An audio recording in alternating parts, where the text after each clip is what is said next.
19 anos, fui pai aos 20 anos, não foi nada sem planejamento, não. Eu realmente queria ser pai. Eu casei novo porque eu quis casar novo, eu queria casar mais novo ainda. Não casei mais novo porque não teve jeito, porque a idade não ajudou. Na época, eu não sei se agora ainda é assim, mas na época precisava ter 21 anos para casar. Com 18 anos, a gente precisava da assinatura dos pais. Então, meus pais assinaram para mim. Eu casei aos 19 anos e combinei com a minha esposa, né, que a gente teria filho. Podia ser menino ou menina, não tinha problema. Não tinha preferência de sexo. Eu queria ser pai. É a minha, é a minha, meu projeto de vida, né? E eu queria ser pai. E aos 20 anos, né, 9 meses e 9 dias depois do meu casamento, quer dizer, minha esposa engravidou na lua de mel. Assim, então eu estava com pressa de ser pai. Só que eu esqueci de algo muito importante e muita gente esquece até hoje, de me preparar para ser pai, de me preparar para casar. Alguns falam assim: porque você casou novo. Não é verdade. As coisas que eu passei no meu casamento, quem casa aos 30 passa a mesma coisa. Quem casa aos 40 passa a mesma coisa. Quem casa com mais de 50 passa a mesma coisa. Se não se preparar. Por quê? Porque meu lema, né, meu exemplo de toda live, ó. Prepara o copo d'água antes da sede. Que é a foto da minha família. Não precisa de pôr o copo a foto da sua família no copo, não. O que é preparar a vida? É você preparar o copo de água antes da sede. O que é essa ilustração?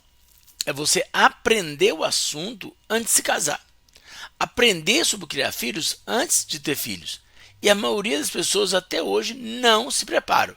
Verdade essa que aqui no meu canal, a maioria das pessoas que assistem são pessoas que já são casadas e têm filhos. Um ou outro solteiro ou solteira que assiste. Por quê? Pelo menos as pessoas que eu conheço, assim, que estão inscritas no canal, que são conhecidas minhas, eu percebo que elas não assistem. Por quê? Porque elas não fazem nenhum comentário. Quando eu não faço comentário, eu sei quem assiste através dos comentários, através do assunto. Às vezes eu toco em algum assunto e a pessoa não corresponde, e eu sei que ela não viu nada do meu canal. Ela se inscreveu para me ajudar, eu agradeço a todos que se inscreveram para me ajudar, todo dia eu agradeço, né? E continuo pedindo a você, nos ajude a divulgar o canal para que mais pessoas sejam alcançadas, porque cada pessoa alcançada é uma família em potencial que pode ser alcançada. Mas voltando aqui ao que eu estou falando, os solteiros não se preocupam com isso, porque eles pensam assim: eu estou novo ainda. Né? Os solteiros pensam assim: eu não tenho nem namorada, para que eu vou aprender sobre casamento? É aí que está o problema. Imagina você no deserto, morrendo de sede, e você tem que cavar uma cisterna. Você tem que procurar uma torneira. Você tem que procurar uma água para matar a sua sede. Você morre de sede. Assim são as pessoas que esperam para preparar.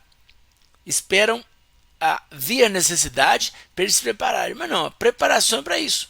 Tem uma frase que eu uso muito no projeto de vida que diz assim: ó, quem fala em planejar, planeja fracassar. Final de ano é o momento que a gente fala de projeto de vida na igreja. Por que muita gente não fez nada em 2022? Porque não projetou nada. Não planejou fazer nada. Quem falha em planejar, planeja fracassar. Então, se você falhar em planejar sua família, você vai estar planejando fracassar com a sua família. Por isso que eu estou mostrando aqui 4 tipos de pais. Tem gente que não faz nem ideia que existe isso. Pais autoritários, pais permissivos, pais negligentes e pais ideais. Claro que o ideal, gente, não vai ter aquela perfeição, mas a gente idealiza. Né? Alguém disse assim: ó, tenta pegar as estrelas. Você não vai conseguir, mas pelo menos você não vai sujar sua mão de lama. Quer dizer, buscar excelência sempre. Buscar fazer o melhor sempre. Você não vai conseguir ser perfeito, mas você vai conseguir fazer bem melhor. Qual que é a ideia?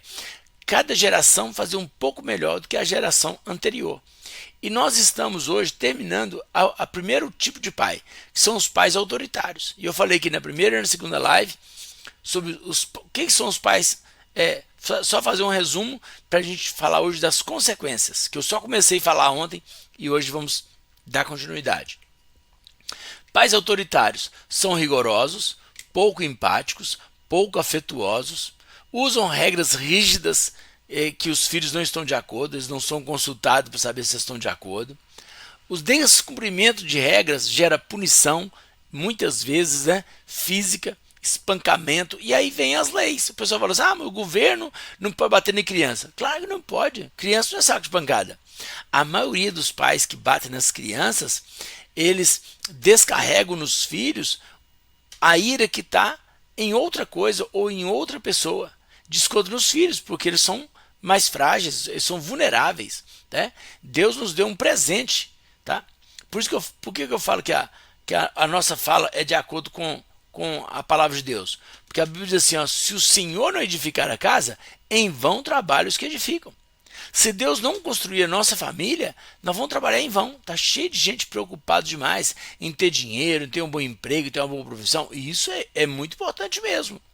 Mas isso somente não resolve. Por isso que o versículo 2 do Salmo 127 diz assim, inútil é levantar cedo e dormir tarde e comer pão de dores. Quer dizer, se você preocupar somente com a vida financeira, com a necessidade física, você não será um bom pai, uma boa mãe, infelizmente. E seus filhos, aqueles que você mais ama, é que vão sofrer as consequências. Olha que coisa estranha, né? As pessoas que nós mais amamos são os nossos filhos. E são eles que sofrem mais com aqueles pais que não aprendem o que é ser um pai, o que é ser uma mãe. Então, tudo na vida é assim, ó, você prepara. Eu falo sempre que eu estou terminando o curso de psicologia, 5 anos estudando para me tornar um psicólogo. Olha só, 5 anos de preparação para me tornar um psicólogo. E para casar, eu arrumei uma namorada, chamei ela para casar, ela topou e eu casei.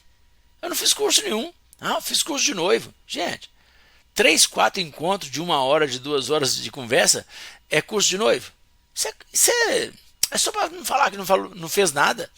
O maior curso de noivos é feito dentro de casa. E dentro de casa é o quê? Briga, mentira, espancamento, falta de afeto, regras rígidas, falta de empatia, muito rigor, muita lei, muita punição. E é assim que nós nos preparamos para os casamentos. Por isso que as famílias repetem o comportamento da família anterior. Ou então vai para o outro extremo e faz mal também. Então vamos lá. Os pais autoritários, como eu já comecei a falar, só o resumo, né? Prioriza a obediência, prioriza a obediência. Obediência é importante. Mas a obediência não pode usar mais como há 50 anos atrás. Não porque não. Hoje nós estamos na época da comunicação. Os filhos têm que saber. Isso já há muito tempo. Se você não fez isso, você está atrasado pelo menos uns 30, 40 anos. Quando eu era criança, já estava na hora. Quando eu questionava por quê, eu era ameaçado. Por quê? Porque naquela época era assim, não, por que não? Criança não tem que querer, criança não precisa saber, criança só precisa obedecer. E aí, hoje eu vou falar sobre essas consequências. Por quê? Porque a criança que não sabe por quê, quando ela tiver uma idade maior, ela vai fazer. Ela vai fazer porque ela não sabe por que está fazendo, mas não sabe por que não é para fazer. Então o que ela faz? Ela comete as coisas para ver o que dá. E o que dá? Se dá mal. Por quê? Só porque os pais não tiveram paciência de explicar, gente. É só conversar. É só falar com os filhos, gente. É um diálogo. E aí, restringe a autonomia. O que é restringir a autonomia? É aqueles meninos, aquelas moças de 25, 30, 40 anos que não conseguem fazer nada sem os pais estarem na frente. São pessoas que estão assim, presas, como diria antigamente, né, na barra da saia da mãe.